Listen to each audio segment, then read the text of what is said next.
Hey everyone, welcome to today's tutorial. We are going to be working with the Simple Stories Little Princess collection, and it's got lots of pinks and purples and yellows and just really fun little princess type stuff.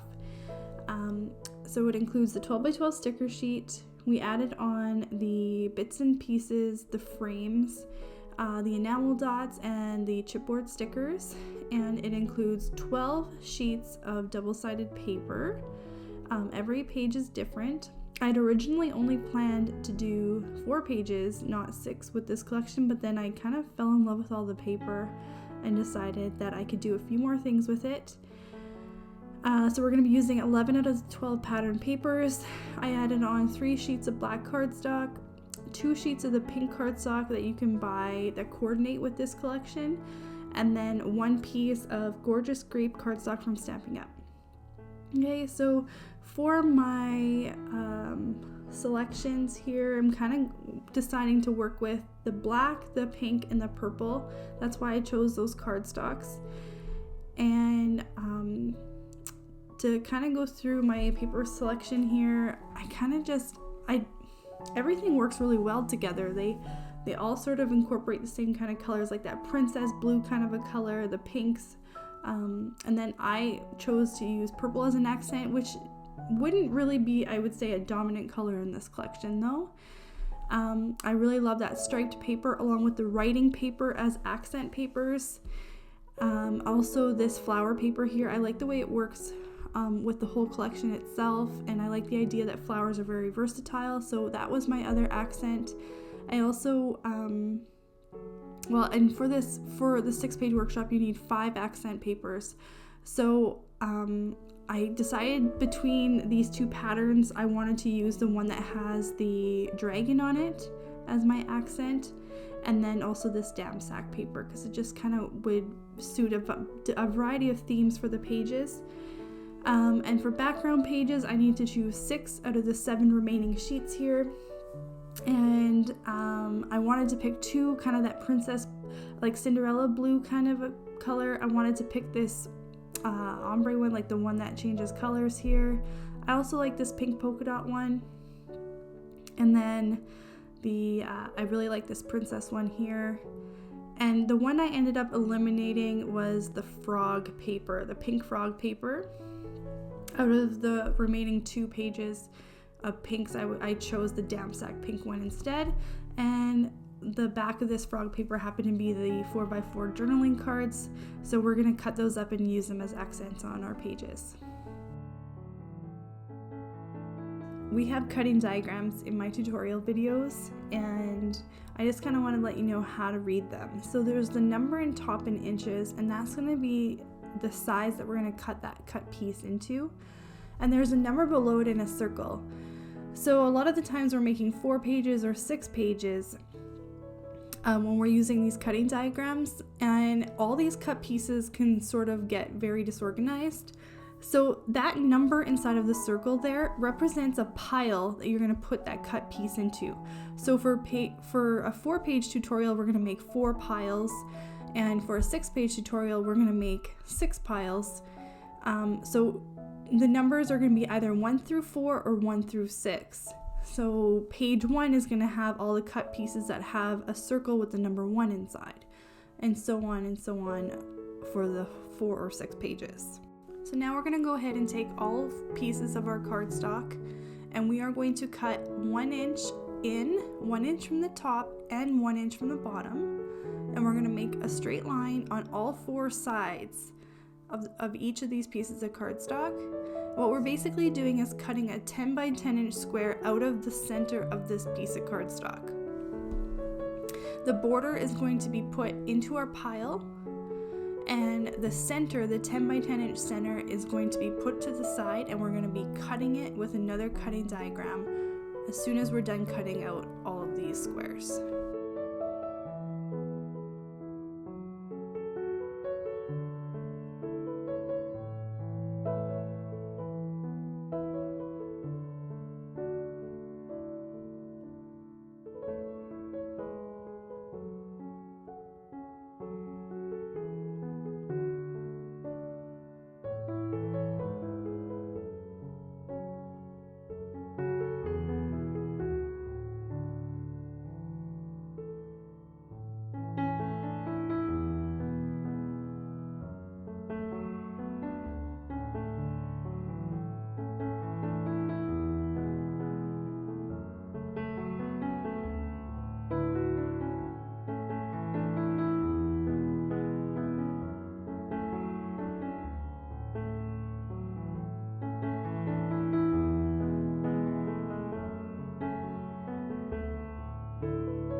Now we're going to go ahead and cut the backgrounds for our pages. So we are going to be cutting the barcode strip off along with 1/2 inch and then 1/2 inch on the other side. So we're going to be making an 11.5 inch by 11.5 inch square for all of our background papers.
Okay, so we're doing the same workshop that we did last week, but what I like to do is change things up, so make them a little bit different than they were last time.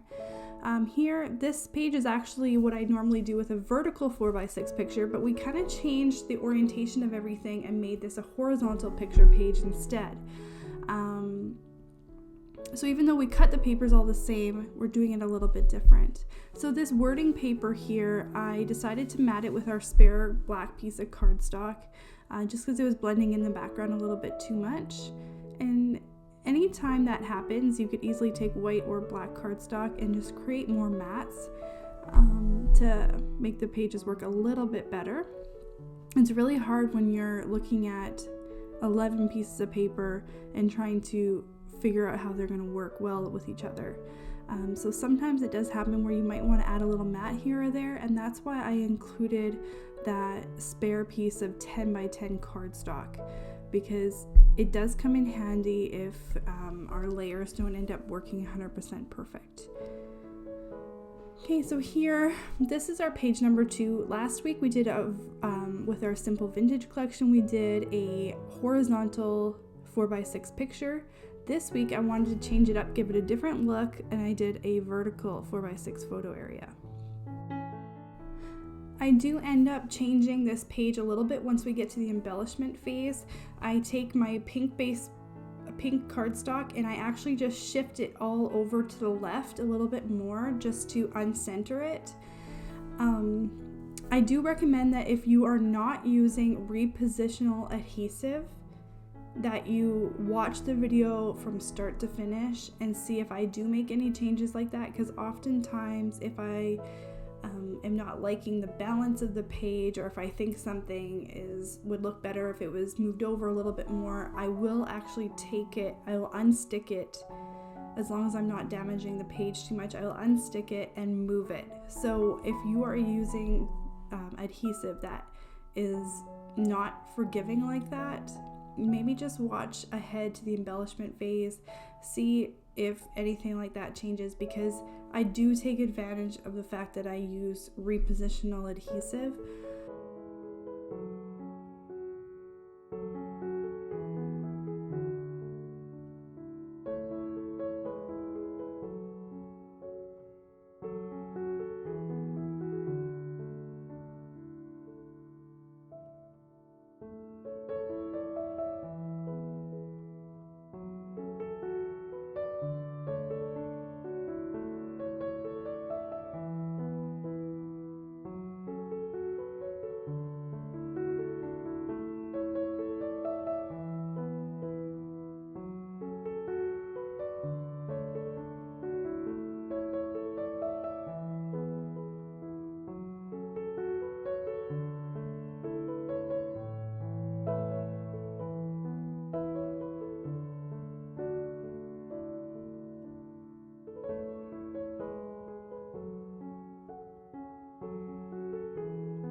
Okay, so now I'm gonna pull out all the embellishments that we have. We have the 12 by 12 sticker sheet, our chipboard stickers, and I like to spread out all of the bits and pieces, the die cuts that we have to work with, just so that we can see accurately what we're working with, the colors and the shapes and the sizes. I'm also going to be using foam tape, scissors, our adhesives, and here we are just taking our scrap pieces of paper, and we're also going to be using those if we need. And then our last page that we didn't use is the 4x4 journaling cards, and I'm going to cut them all up, and we'll see what we use, and what we don't use just goes into our scrap pile with this collection and used for pocket pages or cards or anything like that later on. Okay, so this first page, I knew that I wanted some kind of titling at the bottom. I immediately knew that I wanted to use this princess word. It sort of matches the background with our background paper that has all the lettering on it. And I just finished it off here with this little tag. And then I also put in this little vertical journal that says, "If the crown fits, wear it." And then I felt like I needed a little bit more at the top, in the top left corner. So what I did is I took some of our scrap paper and I made, with the purple cardstock and our pink cardstock, two little banners, and then I popped up a little journaling thing that says "Happily Ever After" on top of that, just to finish off the top of that page.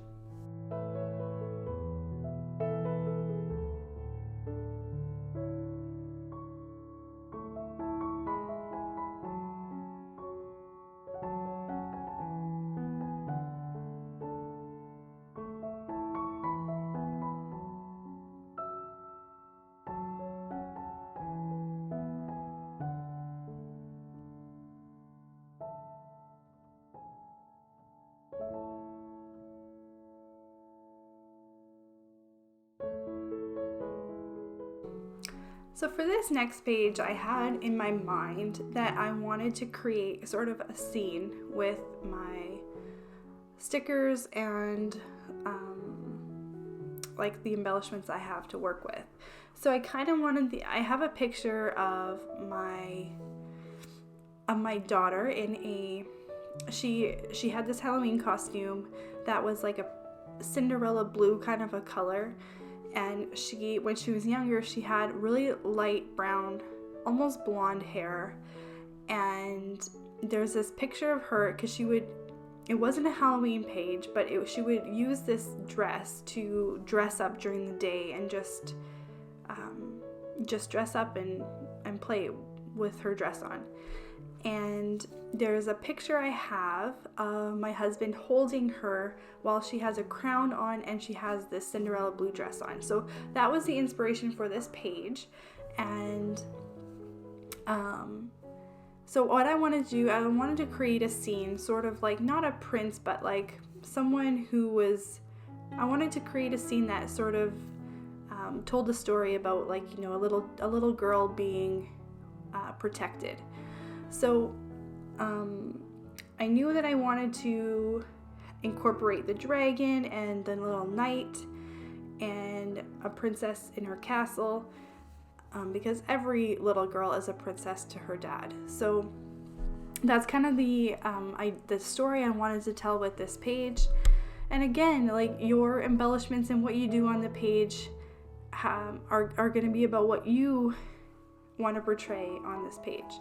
So people often ask me, like, how do I scrapbook without my pictures? And I don't put my pictures on my tutorials. So, but that doesn't mean that I don't have pictures in mind, and that doesn't mean that I don't have a direction for my page. So sometimes I will actually scrapbook a page based on pictures that I know and have and want to use. And sometimes I scrapbook based on something I know that it's gonna happen. Okay, so I would say that a lot of things that happen in our life are very predictable. So like I know my kids are going to start showing their cows right away, or I know that this spring it's going to be really muddy outside and that my youngest son is going to be jumping in puddles and riding his bike through all the mud. So I know the type of things that I'm going to have to scrapbook in the near future. And another example is we want to go to Disney World. And coming up, I have the Say Cheese collection to do in a video. And I haven't actually we have never been to Disney World yet. So I know that the Say Cheese collection will be used when we do have pictures at Disney World, but I don't have those pictures yet. So in that instance, I'm not going to be scrapbooking based on pictures I already have. But sometimes I do scrapbook based on pictures I already have, which is the case in this picture. So I know it seems backwards to not have pictures on my pages, but I do it both ways. I do it with pictures in mind, and I do it with pictures that I don't have yet. So it just,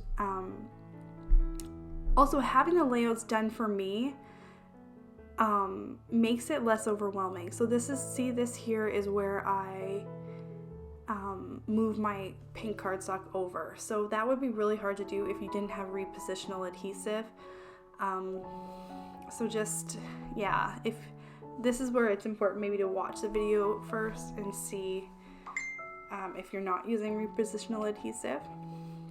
Okay, so as you can see here, I took that knight and then I layered the castle with the princess behind it with the dragon in the front, and I used these titles that said My Prince, Brave, Sweet, and Kind, and then the bottom one says Daddy's Little Princess. I didn't think the prince really worked for this page because it was about a dad and a daughter, so I changed it to this purple little saying that says Nothing is impossible.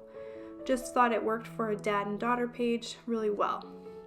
So back to my story about talking about how I don't have pictures on my pages. And to a lot of people that seems really backwards. And a lot of people base their paper packs and what they're working with based on the color scheme of the photo, the color of the shirt that the children are wearing, or things like that. But for me, I really think about scrapbooking like telling a story. And even though my pictures aren't on it, it doesn't mean that I don't have pictures or I don't have pictures in mind. It's just they're not on the video, that's all. And that's just a personal decision. And so I do feel like besides putting the actual pictures on the page, I really do scrapbook like everybody else. It's just I'm going to put those pictures on after the fact, after the video's already done. And when I talk about how I sometimes make layouts for pictures that I haven't taken yet, I find that having my layouts done in certain situations also makes it feel less overwhelming for me. So for an example, when we go camping, I take literally 300 pictures in a weekend of us just sitting around the campfire, us eating s'mores,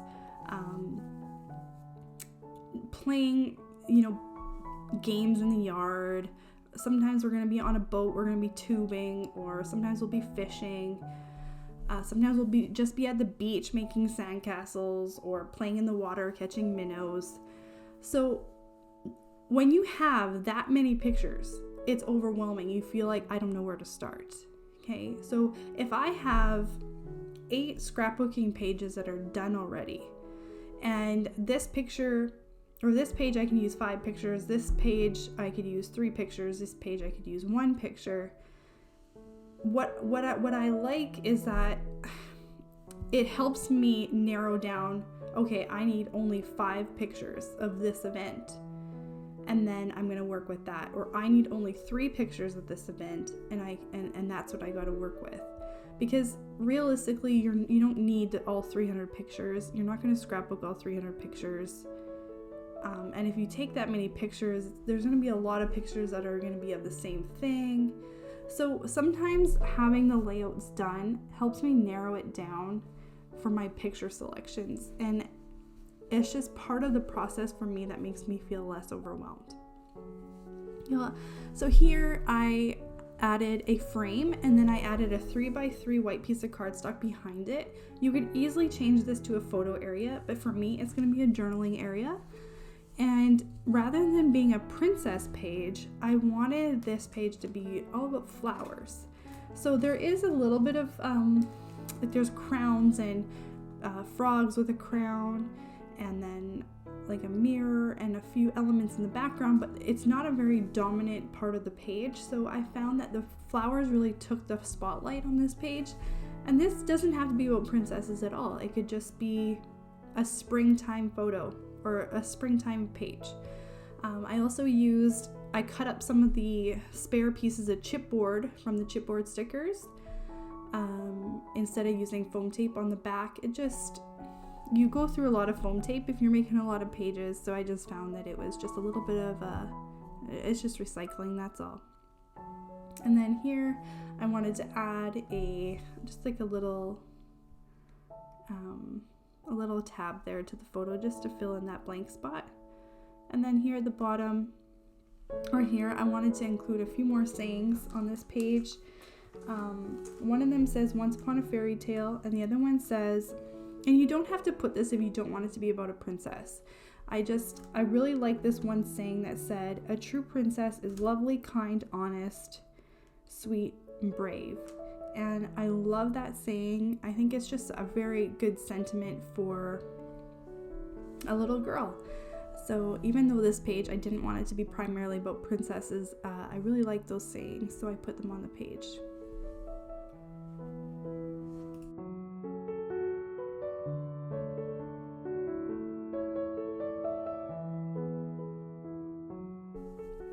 This page, what I wanted to do is I wanted to put this frame over top of this 3x3 photo area. So I moved the 3x3 photo up a little bit and offset it, put it in an angle, and then I just overlapped this hanging banner chipboard on top of it and attached to the bottom of that photo area. I wanted to leave this spot blank for a journaling area, and like this spot at the bottom of the page here, and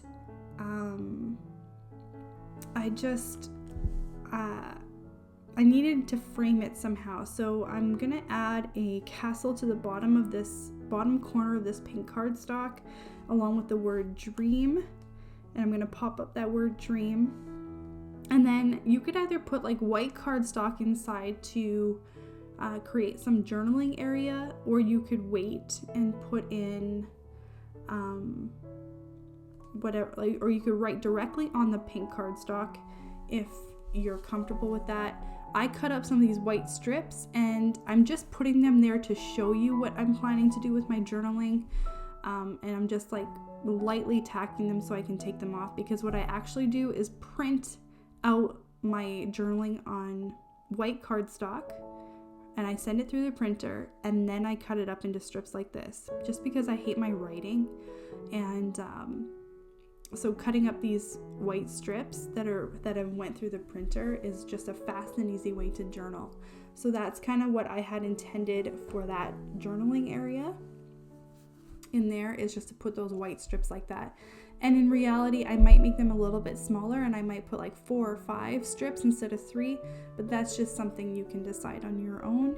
And then I finish this page off with a bunch of enamel dots.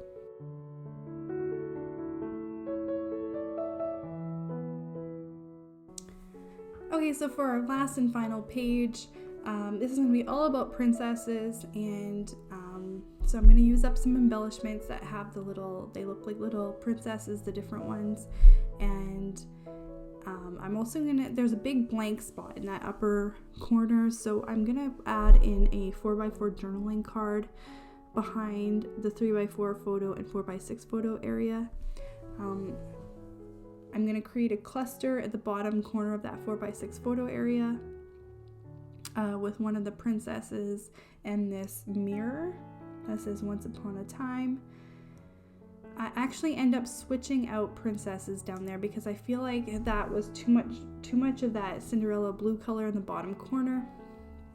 So I actually put a different princess down there in the bottom. Okay, so also this, I decided to matte this journaling card because it blended in too much with the background and I wanted to stand up a little bit more on the page. My photo inspiration for this, I guess a little background, my daughter is not a girly girl.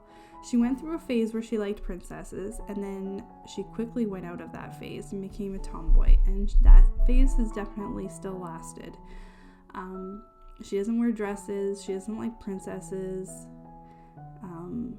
In fact, she told me she doesn't want to go to Disney World because she thinks it's all about princesses, and she's like 12 years old. So we had to show her that Disney World is not all about princesses. So my inspiration for, and I mean, the reason why I'm doing these pages is because I'm so far behind in my scrapbooking. I'm like 5 years behind in my family albums. I have all my trip albums up to date, but my inspiration for this is that she used to have a sticker book with princesses that she loved, and I took pictures of her with it, and so she built these princesses with this sticker book, and the pictures are going to work perfect for this page. Thank you guys so much for watching today's tutorial. We will see you next Friday with another tutorial.